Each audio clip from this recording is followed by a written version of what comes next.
people to see it. Great. Director Gabbard, we thank you for Thank your you. time today. I know you're a busy woman, Thank so you. we'll let you get out of here, but thank you so much. Okay. I know there's many issues going on today across the world and here at home. If you have any other further questions, I'm happy to take them. Ed, why don't you go ahead? Yeah, thank you, Caroline. So the Japan trade deal, is that Japan trade deal the start of this number of trade deals that the Treasury Secretary says we're going to see by August 1st? I think it is. I mean, as you said, we had Japan yesterday. We also had Indonesia, and we had the Philippines as well. The president announcing all three. He came in as the closer in all three of those. I've said many times from this podium that the president's trade team has been in active talks and discussions with many countries around the world, and you've all been anxiously awaiting what those countries were. Now you know, three of them, and there's many more to go. We have now sent 25 letters to countries around the world. But just to reiterate this Japan deal, for those at home who may have missed it, Japan will now pay a 15% tariff versus the reciprocal rate of 24% that they initially had. Auto and auto parts tariffs have been reduced to 15%, but the centerpiece of this deal now is the president got Japan to commit to $550 billion in investments to revitalize American industries. And these funds will be spent at President Trump's discretion and direction into key industries such as energy, semiconductors, critical minerals, pharmaceuticals, and shipbuilding. And the U.S. will retain 90% of the profits from any investments made by this $550 billion fund. This was originally a $400 billion investment that President Trump then negotiated to an increase of $150 billion, making it a $550 billion deal for the American people. And I just want to emphasize, Ed, I see you have a follow-up, but it's very important. Japan has agreed to open their markets to many very key sectors in American-made products that have really faced very strict tariff and non-tariff barriers prior. So thanks to the president, Japan's markets will now be open to American-made products and goods. This is big news for our tech companies and our farmers as well. On Monday, the Treasury Secretary is going to Stockholm to talk to the Chinese delegation. What does the president hope to get out of that meeting? Are there deliverables? I won't speak to any deliverables or set expectations. I'll let the Secretary of Treasury do that. But I did speak to him yesterday about his upcoming trip, and he looks forward to continuing discussions with his Chinese counterparts. The president has ensured that we have a good continuing working relationship with China that benefits the United States. And so the Secretary of Treasury will be obviously discussing those key matters, but I'll let him set the expectations. One more, if I may. Sure. Given what the DNI just said and laid out, does President Trump believe that President Obama should go to jail for something? Look, the president believes that this matter needs to be thoroughly investigated, and anyone convicted of crime should be held accountable in this country. Go ahead. Special Envoy Wickoff is headed overseas again. Good to see you, Olivia. I haven't seen you since the campaign trail. Yeah, it's good to see you.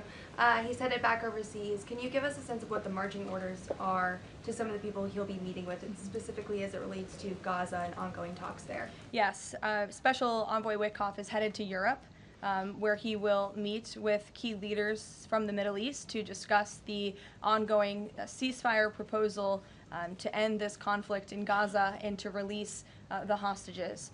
These are very sensitive negotiations that are currently taking place. I spoke to Special Envoy Wickoff last night about them. I will let him speak further on the matter, but the President and Special Envoy Wickoff has made the administration's goals clear.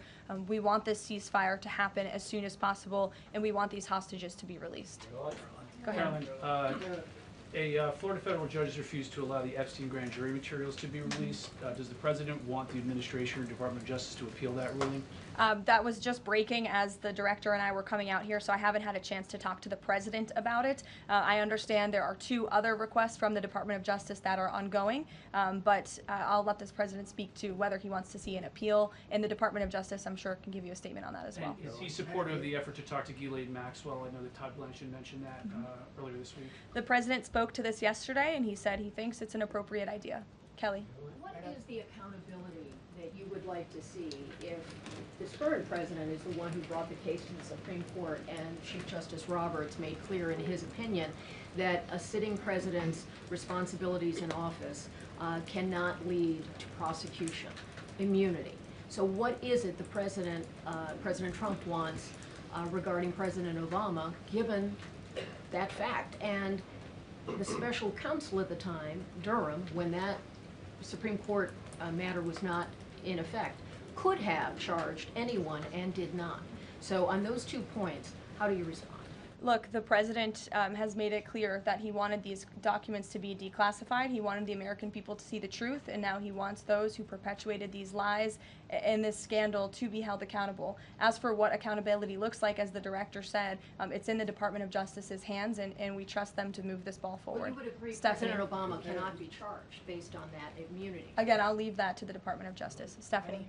In light of the Japan deal, are sectoral tariffs now up for negotiation with trading partners? And in a similar note, are these negotiators asking for investment funds, sort of like what Japan had agreed to? As for sectoral tariffs, I understand that the president continues to be in talks with our Secretary of Commerce. We have made commitments on various sectoral tariffs, as you know. The Department of Commerce has initiated studies to then move forward with implementing those sectoral tariffs. So I would defer you to them for further comment. Meredith. I wanted to ask if the White House has any update on the Commerce Department employee who's been detained in or banned from exiting China, and if there are any efforts to get him out. I can assure you and the American people that the administration is actively monitoring the situation and engaged, but typically we don't comment on individual cases like this as we are sorting them out. Sure. Yes. Behind you, Dr. Harper, sorry. Go ahead, to the lady And then sitting after down me. in the blue, yes. Thanks, What's your name? Caroline. What's your name? My name is Caroline also. Caroline Boda with the Center Square. Great. So Republicans in the Senate today said that they are pulling back on legislation to impose sanctions on Russia after the president said he wants to act unilaterally. Can you elaborate on what the president intends to do? Look, the president has been in very close communication with his friends in the Senate, particularly Senator Lindsey Graham, on this issue. But the president has always maintained, he's the commander-in-chief and the president for a reason, and he has been deeply involved in this conflict since the beginning. And so any decisions that are made with respect to sanctions, the president wants to reserve that authority and that right to himself. Jasmine. Thanks, Caroline. 2 questions for you. The first on AI. Does President Trump support federal agencies contracting with Elon Musk's AI company? I don't think so, no. Okay, ahead. so he would want the DOJ to then cancel the contract with Grok. I'll talk to him about it, yes. And my second question, just, obviously the developments with the Epstein case with the judge, but I wonder, has the White House counsel, the DOJ explored any other documents that could be released to the public that don't have to do with that grand jury testimony? To my knowledge, the Department of Justice has moved forward with the request to unseal that grand jury testimony, and as you know, they have also moved forward with interviewing Ms. Maxwell, which I believe will be taking place very soon. Go ahead. Sure. Thanks, Caroline. I have a question about Paul Ingracia, the OSC nominee who faces a Senate committee hearing tomorrow. Tom Tillis said that he wouldn't vote for Ingracia if a vote came to the Senate floor. 24 worker advocacy groups have said that they don't support his nomination. What is the White House planning to do to sort of turn the tide or convince legislators that they should vote for him? The White House is always in communication with members of both the Senate and the House, and we stand by the president's nominees. Sure. In connection with the Mueller investigation, a grand jury indicted 13 Russians. President Putin has said he will never extradite those men.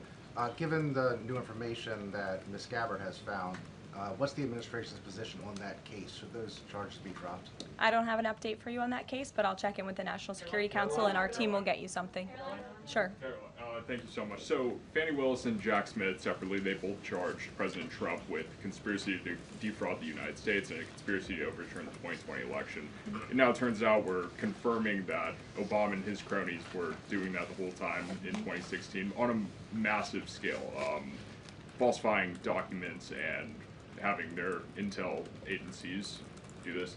What does this say about the 2020 election? And also, what's your thoughts on the irony here? There is a lot of irony, especially for the party of the Democrat Party, who claims to be for democracy. We often heard throughout the 2024 campaign they were calling this president a threat to democracy. And now I think the declassification of all of these documents proves that they were indeed the true threat to democracy. And as I said repeatedly today, there needs to be justice and accountability for that. You all will hear directly from the president later this afternoon at the AI Summit here in Washington, D.C., scheduled to speak later in a few hours. So we will see you all there. Thank you very much.